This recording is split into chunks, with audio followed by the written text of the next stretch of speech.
Гостинот ни е тука и ни е пристигна, со кој што си разговараме за она што веќе знаете и јас го најавив. Драго ми е, добро утро му велам, Андре Петров, дерматолог кој ни е потребен малку да не посоветува. Добро утро. Добро утро за негата на кожата пред се. Јас би сакала и за тоа со оглед на тоа дека еве се ближат новогодишните празници, но не и за по дома треба да сме убави, не само, нели? За себе пред се. Меѓутоа прво би сакала, добре ни дојдовте.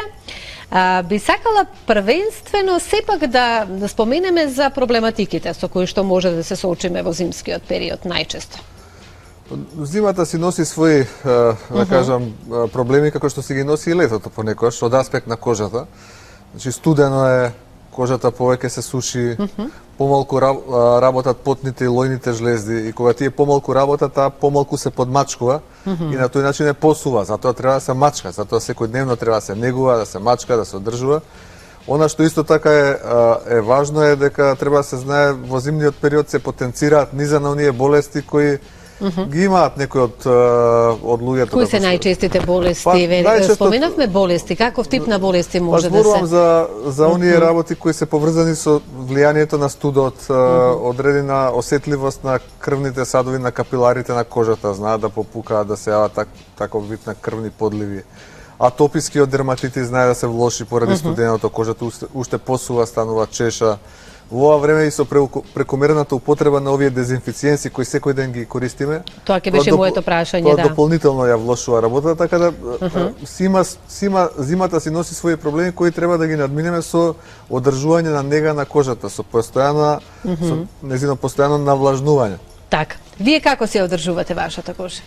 Па јас како и сите други граѓани се трудам што поретко да ја сушам кожата со да не употребувам пречесто оние силни детергентни средства, шампони, да се користат претежно за капење маслени купки кои не ја сушат кожата. Нормално е дека рацете, особено бидејќи ние докторите работиме со ракавици често, да се често пати мачкаат со кремови заради тоа што и од талковите во ракавиците и од самите ракавици се сушат и од дезинфициенсите постојано. Тоа е нешто што треба да се прави. Тоа е нешто што е задолжително. Ако во летниот период е задолжително да користиме заштитен фактор за сонце, зимски период е задолжително да ја мачкаме кожата со емолиенти кои ја негуваат. Така, што најчесто што се однесува, можеме да направиме разлика мажи, жени или пак важи и за... Нели еднакви се половите? Се шегувам. Нормално дека господите повеќе вложуваат на себе. Тоа е природно и мислам дека тоа не е ништо лошо, напротив е многу добро, особено во зимскиот период да се обрне внимание да не се предизвикаат последици кои потоа треба да ги коригираме со одредени естетски третмани кои ние кај нас ги правиме. Така, ја знам за естетските третмани, меѓутоа дали се почесто жените се подложни на својата кожа, односно на естетски третмани во последно време почесто? Да, има тренд на зголемување што покажува само дека здравствената култура и естетската култура, ако сакате, кај населението е се поголема и дека она што некогаш било, да кажам, привилегија на малкумина, денес е нешто што е општо прифатено правило во популација. И достапно за повеќе мината. Достапно за повеќе мината и мислам дека тоа покажува дека сепак се има разбирање за модерните текови во медицината, па и воопшто дека луѓето имаат здравствена култура, свесни се за тоа што треба да прават. Така. Она што би сакала да знам, ги споменавме кога говориме за кожата. Дали се добре дојдени покрај сите оние козметички средства кои ги имаме и така натака? Маслата, кокосовото масло, аргановото масло и така натаму да не ги набројувам. Дали вие како дерматолог оправдувате масло на кожа и во зимскиот период или воопшто не? Маслото може да заврши одредена работа, меѓутоа во суштина подобро е отколку маслото да се употребуваат така наречените медицински базирани подлоги кои се похидрофилни. Затоа што маслото има една мана, тоа останува да плива на површината на кожата како еден филм. Па ги привлекува нечистотиите? Не само тоа, на некој начин го затвара за лицето. Тоа може да изврши одредена корисна улога кај некои состојби, ама не кај сите. Затоа подобро е да се употребуваат оние медицински, да кажам, производи кои имаат медицински козметики, кои се, да речеме, адаптирани за одреден тип на кожа и кои пенетрираат натре во кожата, не остануваат да пливаат на самата површина. Како ќе знаеме кои се тие, односно или Па ги има тоа треба да се ги има различни, значи може да се информираат и во аптеки, да може да отидат и на доктор на дерматолог, тоа беше моето следно прашање. Ким се објасни. Така, значи ние секогаш можеме да дојдеме до некоја да сме збунети каков вид на козметика можеме да употребуваме, што се однесува еве и за возраста, нели? Сепак тука станува збори за возраста, треба да внимаваме. Консултацијата и советот од дерматологот, колку често треба да се консултираме во одреден период од животот со дерматолог за тоа што е она што треба да го користиме? Па добро, тоа е од прилика, знаете како еднаш годишно е добро човек да отиде за тие естетски процедури, да луѓе што ги користат да добие некое мислење. Не велам дека по секоја цена треба третман да добие, ако ништо друго да добие некое свое мислење. Инаку има процедури кои се прават 2 пати годишно, има процедури кои се прават на 9 месеци, има процедури кои се прават на месец дена. Генерално за совет е доволно да се дојде еднаш годишно, бидејќи тоа е времето кое се совпаѓа со редовните контроли за некои други, да кажеме, што воопшто не е многу. Медицински состојби, што воопшто не е многу и тоа е нешто што секој може да го одвои, да кажам, за себе. И после прегледот, консултацијата со вас, ние знаеме што понатака да и на каков начин да се негуваме својата кожа. Да, може да треба да се знае правецот по кој треба да се оди, за да бидеме задоволни од изгледот. Па и ние и нашата околина, нормално. Би сакала да знам, еве, вие во последно време, со што најмногу се соочувате како проблематики, тука кај нас си еве најчести проблеми со кои што се соочуваат луѓето со својата кожа? Па, најчесто во зимски услови ви кажам, најчесто е тоа енормното сушење на кожата кое се меѓутоа повеќе проблеми имаме само повеќе во зимскиот период ги истакнуваме со кожата или можеме да напоменеме дека и во останатите годишни? Има и во летниот период, меѓутоа во зимскиот период некако се акумулираат и сите оние проблеми што во летото настанале. Да речеме флеките што настануваат од сонцето, кои се бројни, кои некаде додека сме онака во екот на летото, тоа не водиме сметка, меѓутоа подоцна кога ќе дојде веќе октомври, ноември, декември, тие се појавуваат значајно на кожата, бидејќи бледе оној тенот што сме го добиле од сонцето и се забележуваат само тие флеки по кожата. Тоа може да биде достапно за различни третмани, за различни препораки, за кремови кои треба да се употребуваат и е добро да се третираат затоа што се повеќе и повеќе ќе се акумулираат. Понатаму доаѓаат голем број пациенти и за одредени процедури, да речеме, на измазнување на брчките на лицето. Тоа се прави со одредени процедури. Ние во обичајната процедура и најдобра е со ботулинум токсин. Тоа е така популарно наречениот ботокс. Се разбира, има и други препарати. Тоа е еден. Американскиот алерган го има патентирано како ботокс, меѓутоа во суштина тоа е ботулинум токсин. Кои се придобивките од сето ова што го кажувам? Се мазни лицето, се пеглаат брчките. Тие се ослободува мускулатурата, таа која со тек на годините прави контракции на челото, особено и во пределот околу очите, се мазни. Исто така одредени пропаѓања во подлабоки брчки во кожата кои се резултат на една природна процедура, еден природен процес низ кој подлегнува организмот. Идеалниот изглед на лицето е кај млад човек е како оној триаголник свртен со базата нагоре, со врвот надолу. Кај возрастните луѓе попуштаат тие страниците и кожата се обтегнува. Сега тоа може да се коригира. Со ботокс, може со филери да се коригира. За колку извесен период од... Па тоа е нешто што, да речеме, треба да се повторува. Не е нешто што е еднаш за секојаш, меѓутоа 6 до 9 месеци може тие постапки кои се многу брзи, кој се доаѓа кај дерматолог за 10 на 15 минути, 20 се завршува работа, може да траат 6 до 9 месеци и да бидеме сосема задоволни со својот изглед.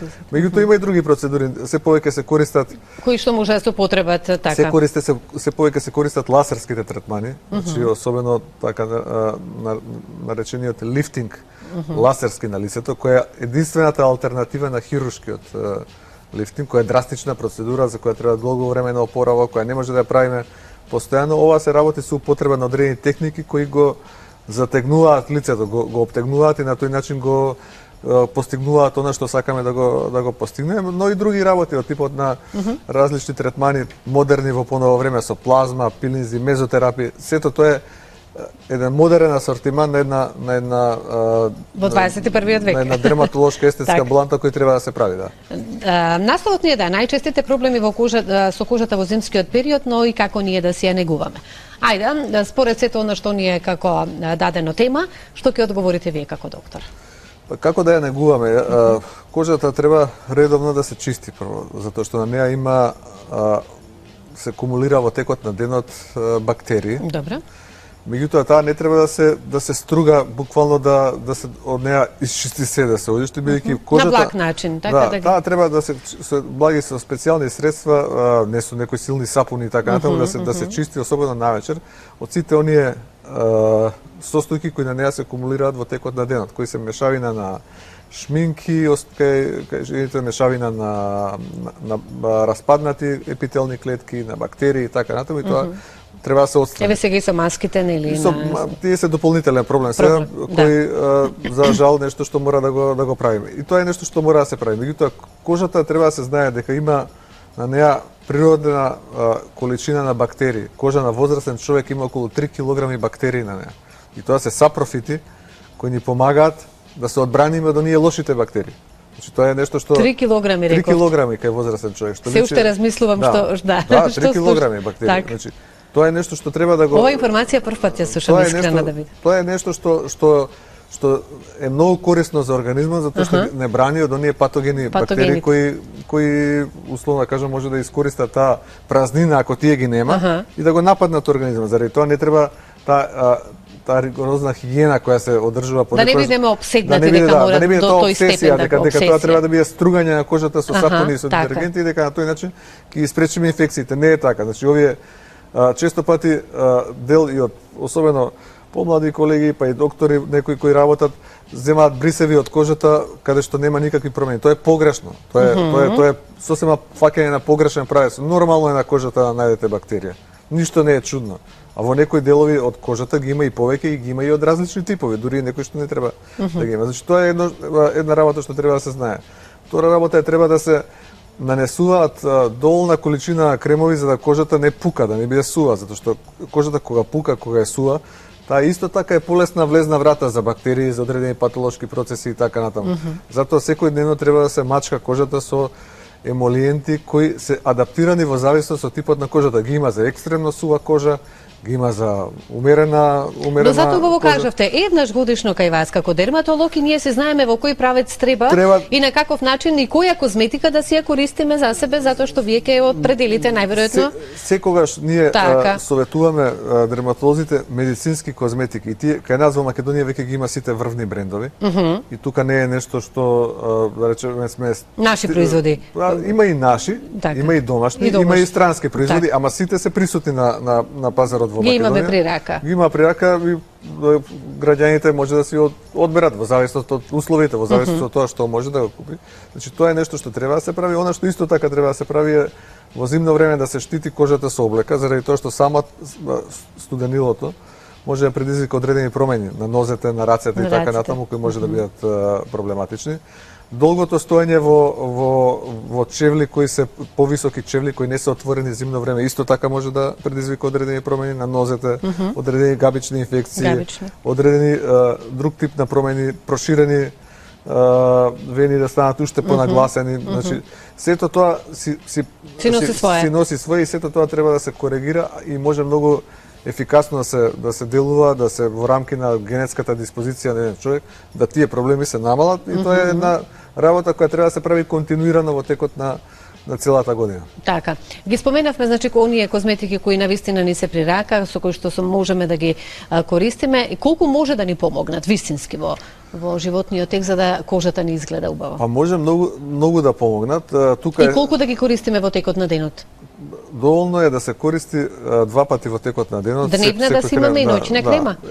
Наутро и навечер да се нанесе крем. Значи тоа е сосема доволно за да се додаде на кожата она што и недостасува. Тука зборувам за онаа редовна, секојдневна нега. Не зборувам за оние останати третмани како пилинзи и други работи што може да се прават. Тоа е нешто што се прави во амбулантите, нешто што може да дополнително даде одредени, да кажем, освежување на кожата, одстранување на одредени аномали, мали што се јавили и така натаму, тоа е нешто што може да се практицира сега. Времето одговара, особено за хемиските пилинзи, времето е сега идеално. Значи, заради тоа што нема многу сонце.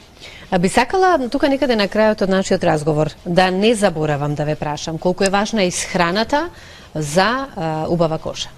Многу е важна и што треба најмногу да консумираме? Многу е важна исхраната. Исхраната директно делува на изгледот на кожата. Прво, на сите им советуваме намалување на количината на испушени цигари во текот на денот, бидејќи никотинот влијае на кожата. На кожата. Тоа е една работа која сите треба да имаме преди. Втора работа, големите количини на течности на вода и така натаму се нешто што може да придобивка водата. Да биде. Водата е огромен дел од ткивата е создадена од вода. Водата е неопходна за да не дехидрира кожата. И таа треба да се внесува не само во летниот период, во зимниот нешто помалку, меѓутоа треба да се внесува. Она што исто така би требало да се каже дека големата количина, зимно време обично сме доаѓаат слави, доаѓаат овие празници во кои сме изложени на поголема количина на се знаеме помрсничко да јадеме, да се скажеме убаво. Тешка храна, така. која ги запушува порите, тие се од масти создадени, се создава повеќе тестостерон, се појавуваат по некои акни, се бореа на лицето, тоа е исто нешто што влијае. Така да тоа некој баланс треба, некоја чашка повеќе ќе се напиеме од што треба и тоа е нешто што исто така влијае на лачење на жлездите, на појава на одредени промени на кожата кои треба да бидеме свесни дека треба да се коригираат, ако ништо друго со овие процедури со кои ги зборувавме, со естетските третмани кои ги имаме, ние во система така. Да, се обидуваме сега даваме и некои да речеме по-лајт, по-лесни пакети во кои да речеме нудиме хемиски пилинзи на граѓаните кои се да кажам, дури бесплатни ако се вклопат во некои од другите пакети, така да гледам дека има голем интерес и дека е тоа нешто што може вака, како секој граѓанин да се а кој не сака да биде негуван? Па, така е. Нема таков човек, дури оној што вели дека не сака, во суштина сака, само не сака да го признае тоа. Верувам и јас дека е тоа така. Знаете како, докторе, ветуваме еве на гледачите во следното ваше гостување, знам дека за оваа тема има многу заинтересирани, па ќе ги вклучиме и гледачите со прашања до вас за да им одговориме, затоа што јас еве како жена би сакала на многу прашања исто да ми одговорите. За крај само би сакала да знам, гледајќи ме вака вие како дерматолог, веднаш знаете за каков тип на кожа еве кај мене се работи? Кај вас, гледајќи ве, заклучувам дека вие водите сметка за себе и дека нема ништо повеќе да се направи од тоа што вие веќе го правите. Многу ви благодарам.